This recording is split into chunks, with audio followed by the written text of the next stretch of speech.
que nos convoca ahora. Prohibicionismo total. Pero en las últimas incautaciones de Cerrito, ¿no? Además ya las armas se van profesionalizando y cada vez son... Bueno, eso es historia, además, Eduardo. Antes, bueno, salvo el caso Feldman, que a todo el mundo nos queda en la memoria como que se estaba armando para la guerra o el fin del mundo, las incautaciones, otrora, no sé qué tipo de armas se encontraban, pero ahora se están encontrando cosas que superan ampliamente, tal vez hasta las que tiene la propia fuerza policial o militar. Claro, lo que pasa es que el tema de las armas, esas que uno ve que son armas de guerra, vienen producto del narcotráfico, ¿no? Cuando uno establece ese intercambio entre armas, droga y dinero, y las armas vienen de ahí, porque esas armas no salen, hay montones de armas que no salen del armamento doméstico que tenemos nosotros. Entonces es importante, por eso siempre decimos que es importante el tema de inteligencia, ¿no? Ver de dónde aparecen esa cantidad de armas de guerra que muchas veces las utilizan, pero no las utilizan los delincuentes comunes, las utilizan aquellos delincuentes de crimen organizado, de gente que está organizada para cometer determinados delitos, ¿no? Bien, ¿estás de acuerdo con la postura de Alfredo ante el tema de las armas? Porque no se olviden, y esto para repasar información, lo publicaba El País hace un tiempito nada más, que Uruguay integra el incómodo podio de los países más armados del mundo, que elabora, es un informe que elabora el Centro de Investigación Small Arms Survey. Detrás de Estados Unidos, Yemen, Montenegro y Serbia. ¿Qué hacemos en ese podio? ¿Qué hacemos? También me van a decir que los países más armados del mundo no necesariamente son los más violentos del mundo. Es el podio de la deshonra eso. No sé, a ver. No necesariamente. El estudio de las armas hace años que lo vengo realizando, y el informe ese de esa Small Army Service tiene gruesos errores, ¿no? Porque a veces se toman un promedio de las armas que destruye el ejército durante el año, que no son las mismas que se incautan, porque la incautación... ¿Tiene de otro destino? No, el tema es que se incautan más o menos entre 4 a 6 armas por día.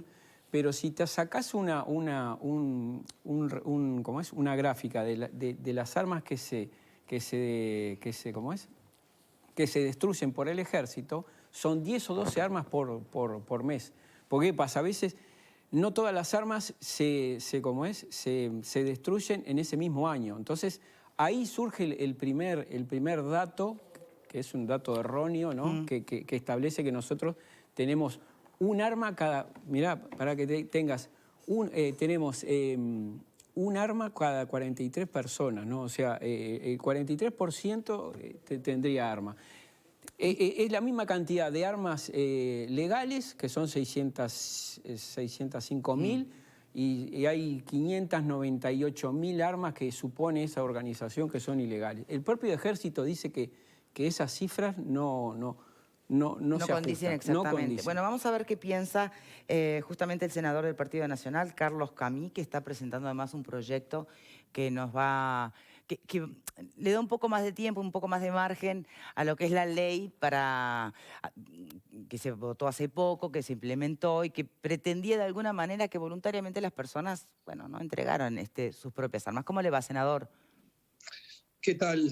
Buenas tardes. ¿Cómo le va? Buenas tardes a todo el panel. Muchas gracias por la invitación a participar del programa. Bien, después por supuesto le voy a preguntar un poco sobre posturas más personales o filosóficas con respecto al tema de las armas, pero antes bajemos a tierra el proyecto, ¿le parece? Con mucho gusto. ¿En qué consiste exactamente y por qué surge? Esto surge porque, como usted aludía, en el año 2014, en agosto del año 2014 se sancionó la ley 19.734, que es la ley vinculada a las armas de fuego, a la tenencia, al porte de estas, de municiones, etc. Y tenía un propósito muy claro, que era que aquellas armas que estaban en posesión antirreglamentaria hasta la sanción de esa ley pudieran mediante esta regularizarse. Sí. Partiendo de la base que existen naturalmente en el país miles de personas que tienen posesión de armas. Esta ley creo que tiene o que tuvo un fin loable pero tuvo muy poca efectividad. ¿Por qué? Yo eso lo constato en el año 2018 y por eso planteo esta nueva ley. Hago un pedido de informes al Ministerio de Defensa y me surgen de los datos oficiales del Ministerio de Defensa, dudas y la conclusión terminante de que no estaba siendo efectiva la ley en el cumplimiento del propósito que buscaba. Por ejemplo, en el Uruguay hay desde 1943, yo voy a manejar datos de ese pedido de informes que fue fines de 2017. Desde 1943, en que en el Uruguay existe el registro de armas, que funciona en la égida del Ejército Nacional, existían 604.401 armas registradas.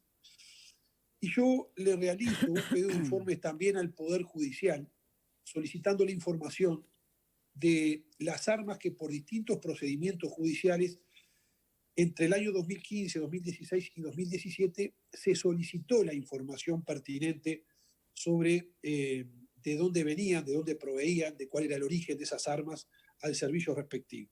Y surgen que de 14.102 armas, 14.102 armas que el Poder Judicial tenía en trámite por distintos procedimientos, solamente el 2,48% de ellas, el 2,48% había tenido denuncia de haber sido extraviada. Y 5.682 armas no tenían registro alguno. Por tanto, se concluía claramente que había una cantidad muy importante de armas que no tenían registro, que estaban sin reglamentar en forma absolutamente regular, pero le sumé otro pedido de información, que fue una cifra contundente. Uno de los propósitos de la ley era que se entregaran voluntariamente las armas, para no quedar en falta. Bueno, en esos 3 años, Es decir, perdón, de armas que de no poder estaban, reglamentarlas, perdón que le interrumpa, exactamente, de no poder bueno, reglamentarlas, solamente, no pagar multas y más y ser atrapados, bueno, entrega voluntaria. exactamente. Y bueno, 1.362 armas de más de 600.000 voluntariamente en 3 años se entregaron. Por tanto, la conclusión era muy contundente de que había que habilitar un proceso de reglamentación o facilitar en ese proceso que efectivamente se cumpla la reglamentación. Bien. O aún también el proceso de entrega voluntarias. Recordemos, Victoria, que en nuestro Código Penal, el artículo 152, tipifica expresamente como un delito penal la posesión de armas sin tener los permisos correspondientes. Bien. Ante eso fue que propusimos este proyecto de ley que prorroga por 2 años el artículo 6º concretamente en la vigencia, de manera de que se pueda concretar, que se pueda promover efectivamente el propósito de la ley. Y agregamos pero finalmente, artículo. ¿cuál es el propósito de la ley? Porque están quienes entienden que es una cuestión bien clara de regularización, de lucha al tráfico ilegal de armas, y otros siguen sosteniendo que es una política de desarme civil encubierta. No, tiene el propósito precisamente de regularizar, de viabilizarle, bueno, por supuesto. ¿Y por qué necesita más tiempo para reglamentarlo? Para reglamentar su arma una persona.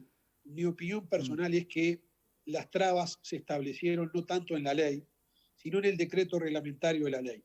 El decreto fue reglamentado recién en el año 2016 y estableció incluso una posición personal que también tengo que señalarlo, me asesoré pertinentemente con especialistas en la materia, incluso desde el punto de vista jurídico, en algunos aspectos el reglamento va más allá de lo que dice la ley. Por tanto, tiene hasta dudosa legalidad desde alguna perspectiva. ¿Pero es un tema de tiempo o de arreglar esa ley? Yo creo que hay que cambiar, mi posición es que hay que cambiar el decreto. Hay que ajustar el decreto reglamentario porque en el decreto, no en la ley, se establecieron aspectos que tienen que ver con ponerle más obstáculos, hacer más difícil que un ciudadano pueda regularizar esa arma.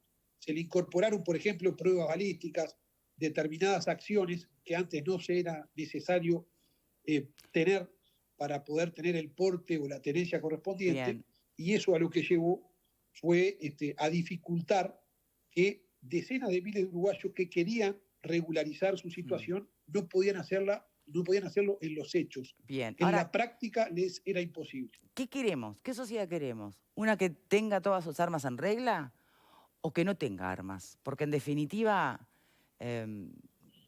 contrariamente a lo que podían decir por el decreto reglamentario anterior, que se sentían engañados porque como no podían reglamentar, finalmente se las quedaban so pena de multas, entonces al final las entregaban y creían que era una ley para promover el desarme civil. Bueno, usted me dice que para que se cumpla hay que cambiar el decreto reglamentario y que de alguna manera sea una ley que tenga como fin clarísimo y no confuso la reglamentación o la regularización de las armas. ¿Qué sociedad queremos? Sin duda, Pero yo queremos comparto. ¿queremos desarmarnos civilmente o no? ¿O regularizarnos Yo no todos soy con armas? yo no soy partidario de que se acote la libertad de que una persona pueda tener armas en el marco legal correspondiente, precisado en la norma, el número de armas que se puede tener, el tipo de armas que se puede tener. Acá tenemos que recordar que involucra situaciones que tenemos que vincularlas a la vocación de tener legalmente y desde la buena fe y para buenos propósitos el arma. Por ejemplo, involucro en esto a deportistas, a cazadores, a coleccionistas, a personas fundamentalmente en el interior del país y en el interior, en la Sí, campaña, esa es una en realidad la diferente, cultura está claro. de tener armas. No lo podemos vincular, cuando analizamos este propósito de la ley, Sí. a quienes quieren las armas para usarlas con propósitos que ni siquiera son legales, obviamente. Bien, pero se benefician de la ley. Por supuesto. Yo creo que lo que tiene la ley también es, de alguna manera regulariza o nos cubrimos de que se puedan traficar o puedan derivarse armas Sí, que están de forma irregular más fácilmente. sí. O que Entonces, la acá lo que hay es trazabilidad en caso de crimen sea más fácil. Y, por ejemplo, Mm. yo escuchaba recién a algunos de los panelistas y comparto plenamente, cuando, por ejemplo, se genera una alarma por este operativo que hizo la policía que permitió, después de 6 allanamientos, descubrir esto que se ha publicado como un arsenal, Sí. que no tiene tanto de eso en cuanto a cantidad, pero sí que, por ejemplo, aparece un arma, una El tipo de armas. AR-15 220, calibre 223, eso es un fusil de asalto, eso naturalmente no es posible tenerlo legalmente. Eso es un arma que viene o del narcotráfico, del crimen organizado o de otros propósitos. Aparte también se encontraron más de un chaleco de policía, esposas de policía. Es decir, me parece que acá claramente hay que determinar con claridad que estamos hablando para la ciudadanía honesta que quiere tener armas legítimamente para defensa personal, para el ejercicio deportivo, para cazar, para seguridad de su familia, y tiene que tenerla con una ley que le marca, primero, qué condiciones son necesarias para poder ser portador de arma y tenedor de armas, en qué número se puede tener, qué tipo de armas se puede tener, y bueno, y los sistemas que han funcionado muy bien en el Uruguay desde el año 1943, en que se creó el registro de armas en el servicio de material de armamento del ejército, que fue el primero en Sudamérica. Por tanto, ese es el propósito, Bien. regularizar tenencia responsable y no otro. ¿Cómo le llevan este proyecto hasta donde usted sabe en el Parlamento, senador? Bueno, el Senado lo aprobó por unanimidad. Yo aquí quiero también, me parece pertinente hacerlo, que se agregó un artículo que no estaba en el propósito original, que es en este tiempo de 2 años también encomendar al Poder Ejecutivo una campaña pública de conocimiento público de cuáles son los pasos para regular las armas.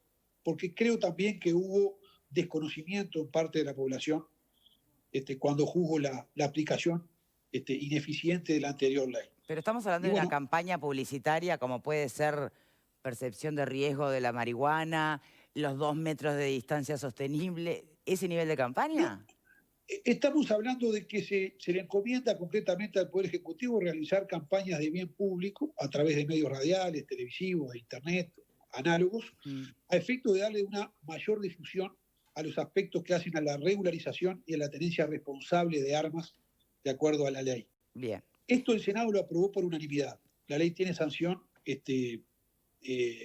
media sanción aprobada por el Senado, que fue donde lo presentamos. Bien. Está en estos días, supongo, por tratarse en Cámara de Diputados y tenemos la expectativa de que va a ser aprobado y ahí surgirán 2 años para poder regularizar esto. Bien. Aunque, aclaro, para mí el Poder Ejecutivo tiene que, en el reglamento, también realizar algunas modificaciones. Senador, muchísimas gracias por su tiempo. Gracias a ustedes, muy amables. Muy bien. Caballeros, Edward. No, yo lo que digo es que reglamentar algo que ya reglamentaron, que no se puso en vigencia, que desde el 2014 lo están, o sea, el 2014 hicieron la ley, el 2016 la reglamentaron, al 2018 vencía el plazo, ahora otra vez con toda esa cantidad de cosas. Capaz que... ¿Cómo te ves escuchando campañas públicas de tenencia, porte responsable y tenencia responsable de armas? Y lo que pasa que el tema es como hablamos anteriormente, es la libertad. Yo creo en la libertad, en la opción, pero lo que hay que hacer es decirle a la gente que con un arma no se va a salvar de un delito. O sea ¿Y la seguridad para la familia es tan clarita? No, no es tan clarita, porque la gente que tiene arma siempre ha salido mal de los enfrentamientos de los delincuentes. A ver, por acá. Imaginémonos que le decimos a todos los delincuentes que hay en el país que a partir de ahora nadie va a tener armas en sus casas. Imaginemos ese escenario. La mejor noticia para los ladrones. ladrones. La mejor noticia que le podemos dar a los delincuentes es que todo el mundo esté desarmado. Entonces yo digo, me parece que nos estamos olvidando. Digo, yo puedo hacer un discurso políticamente correcto, quedar bárbaro con todo el mundo, quiero un mundo de paz y todo desarmado, pero eso no es real. Lo real es que en el Uruguay existe el Instituto de la Legítima Defensa en el Código Penal. La legítima defensa quiere decir, no se está refiriendo a si yo le puedo pegar un pellizcón a un delincuente, se está refiriendo a que si me entran a mi casa en algún momento de noche le descargo una 9 milímetros en la cabeza. Entonces digo, eso es lo que habla la legítima defensa. Si mi vida está en peligro, la vida de mi familia está en peligro, y si yo tengo un arma y tengo porte de armas responsable, bueno, la voy a usar. Y eso en el Uruguay está institucionalizado. Pero las armas las va a seguir robando el delincuente. A la policía, al civil. Sí, pero ¿sabes qué pasaba? Cuando hicieron el decreto que hablaba Edward, el problema era que le robaban el arma a la gente o que la conseguían en el mercado negro. En estos últimos 2 años lo que empezó a pasar, que no existía antes, no se daba antes, le empezaron a robar el arma a los policías. Virginia. Bueno, si a mí me preguntaran, obviamente yo me encantaría vivir en una sociedad desarmada por elección, ¿no? Pero el tema es que es eso es real, que la sociedad no tenga armas, o es algo utópico.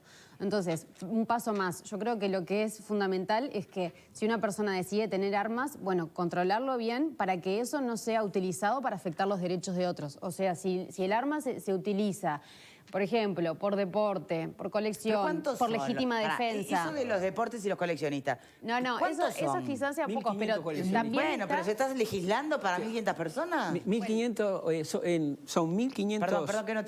No. 1.500 coleccionistas y son 30.000 armas que tienen los coleccionistas. No, bueno, pero también está, ¿no?, otro grupo de gente, quizás lo de la legítima defensa. Que a mí me parece sí importante lo que decía Edward, de repente, de hacer una campaña de concientizar a ver qué tanta defensa te genera el arma, o al contrario, qué tanto perjuicio te puede significar, porque no hay que perder de vista también el riesgo que a veces significan, ¿no?, de accidentes domésticos, bueno, suicidios. El tema es que se habilita a una persona y, bueno, no se habilita a todo su entorno, ¿no?, o a todas las personas que tengan llegada al domicilio de esa persona. Entonces, es muy complejo, me parece, el tema, pero sí pienso que de alguna manera algo hay que hacer, porque está ocurriendo que veníamos de una legislación de hace mucho tiempo, que era más flexible, cada vez se fue siendo más rigurosa, volviendo más rigurosa, y hay un montón de personas entonces que hay registros, ¿no?, de que hay armas que no están dentro de la regularidad, y eso para mí ya es un riesgo, porque ¿qué hacen esas personas con esas armas?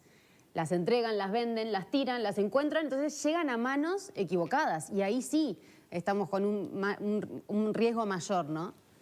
Hoy en el hogar un arma es imprescindible, te copan, te matan, te violan y no pudiste hacer nada cuando sentiste que estaban entrando. Otro por aquí dice, cuando una mala persona tiene armas todos corremos peligro, cuando una buena la tiene solo las malas están en riesgo. Bueno, claro, el tema es que... Claro, por eso... pero también en teoría, ¿no? Sí. Victoria, hacemos una pausa, ya venimos, okay. ya venimos.